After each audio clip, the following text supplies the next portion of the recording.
Čáry máry fuk, už je zase tady ten kluk, vítejte u dalšího vlogu z moderování, tentokrát opět ze stráže Podravském z akce Rozeběhni stráž. Jedná se už o 4. ročník těchto závodů, já to budu opět po 4. moderovat a už se na to hrozně moc těším.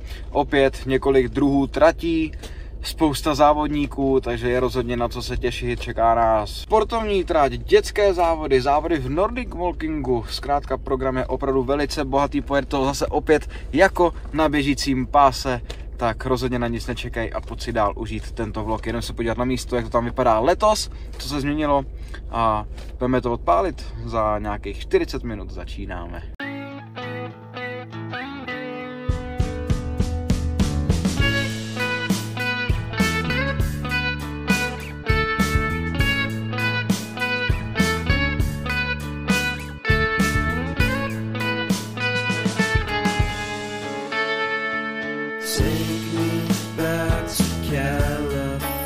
Tak krásné, dobré sobotní ráno, vítejte v zázemí Jürgen Family ve Stráži Podravském. U restaurace Uran vítáme zde všechny organizátory, pořadatele a samozřejmě už první účastníky letošních závodů. Letos už se jedná o 4. ročník akce s názvem Rozeběhni stráž.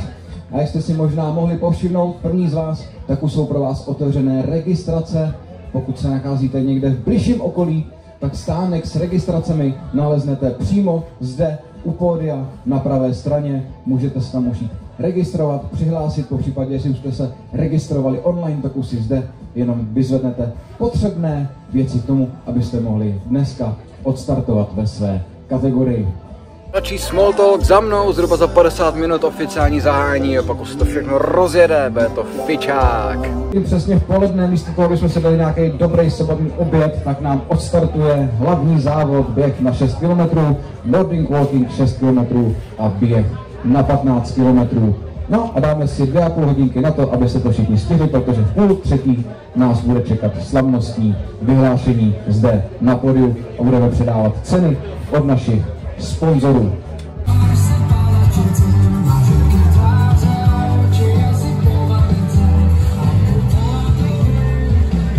Letos má být největší účast v historii, tak se zvědavej, kolik se tady sejde nakonec lidí. Závodníci, teď už opravdu oficiálně vás můžu přivítat na 4. ročníku akce s názvem Rozeběhni stráž. Krásný dobrý den! Mou milou povinností je přivítat na pódiu člověka, který to se mnou společně zde zahájí. A já bych poprosil sem k nám na pódiu, aby se dostavila ředitelka základní a mateřské školy Stráž Podravském, paní Bedřiška Rychtaříková.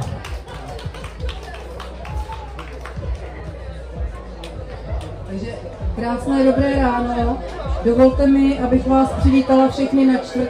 ročníku akce naší školy.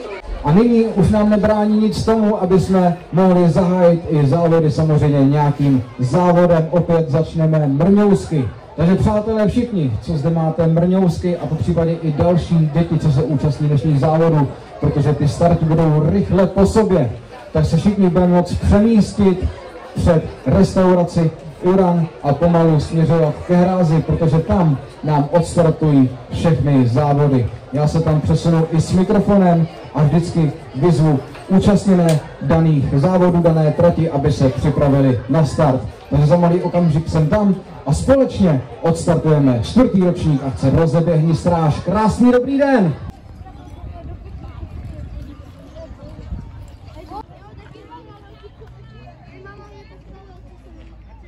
Je to krásný tady. Začínám závody, startují mrňousci. Závody nám krásně běží, mám vždycky seznam účastníků, postupně střídáme kategorii za kategorií. Sice to nedávám moc nějak natočit, to nezvládnu, ale když tak sem přihodím nějaký fotografie.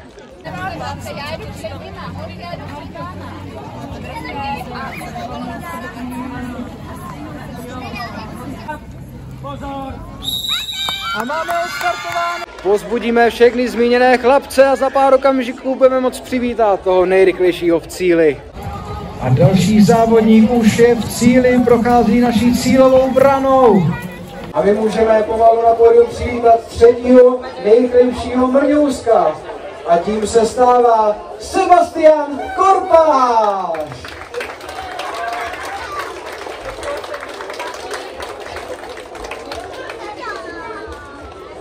Pojď rychle, nebo se tatínek rozpláče, prosím tě.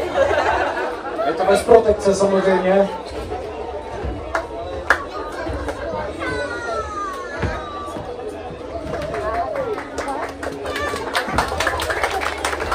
Druhým nejrychlejším mňouskem se stává Tomáš Rokita.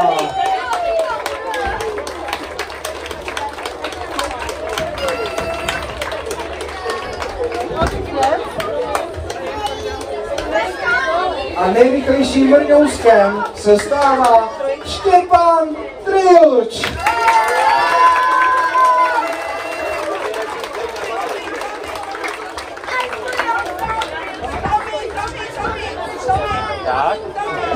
Tady můžete vidět, ty jsou tátové hudebníci, co z toho může vzrůst za talenty.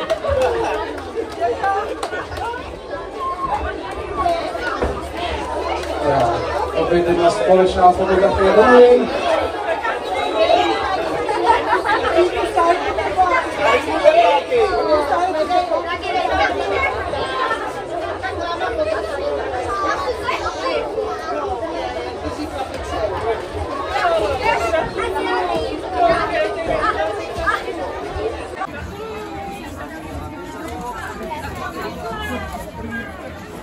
Startem, tady okolo poběžíme, pozdravíme všechny a pokračujeme na pláž.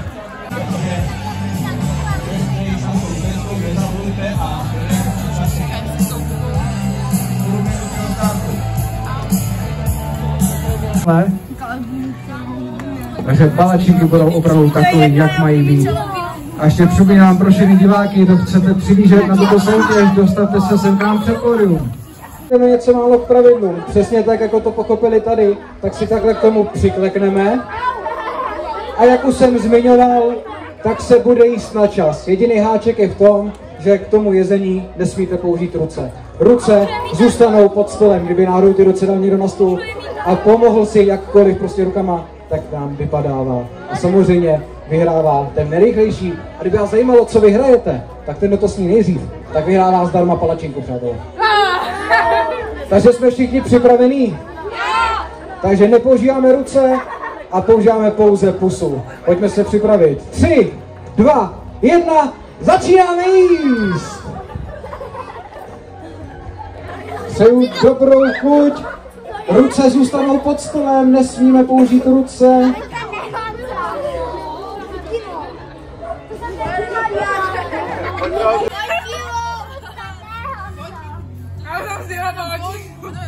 Tak to jsem byl zvědavý, kdo tento závod vyhraje, jestli to budou ty, co říkali, že mají největší hlad. Málo kde slečna trénovala teda. Já myslím, že to doma trénuje každý den. A známe vítězku, neskutečný tempo, gratulujeme. A samozřejmě vy ostatní pokračujte, ať víme, kdo bude druhý nejrychlejší, třetí nejrychlejší. Ruce necháme stále pod stolem a snažíme se bojovat. Samozřejmě rodiče si myslím, že nás potom budou chtít vyfotit na památku po této soutěži.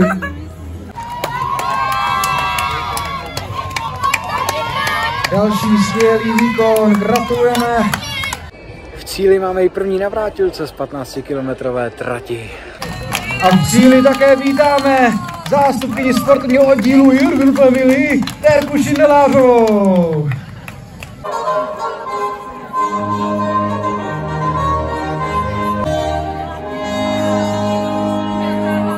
A na třetím místě se nám umístila Tereza Čejková.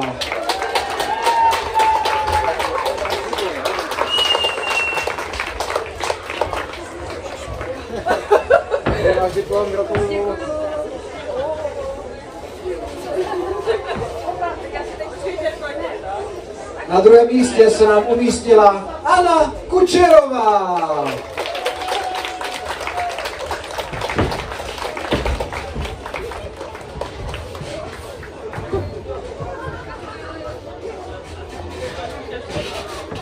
A vítězkou se stává Bára Janečková. Gratulujeme. Na druhém místě se nám umístila Markéta Koupková.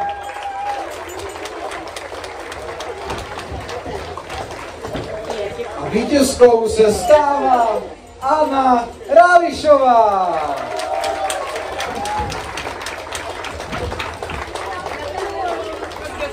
Tak prosím vás všem, kteří jste tady zůstali, nakonec všechno dobře dopadlo, všichni dorazili zpátky do cíle. Někteří si z toho udělali i náramný výlet a podívali se na různé pamětihodnosti. Takže super, dopadlo to skvěle, počasí taky dobrý. Děkujeme za nový podněty, které jsme dostali na příští rok. A pevně doufám, že se s organizátory, s vámi a třeba i s dalším širším hloubkem závodníků, nejenom v běhu, ale i s nordikama, že se tady za rok potkáme a zase se uvidíme na 5. ročníku. Děkujeme, nashledanou.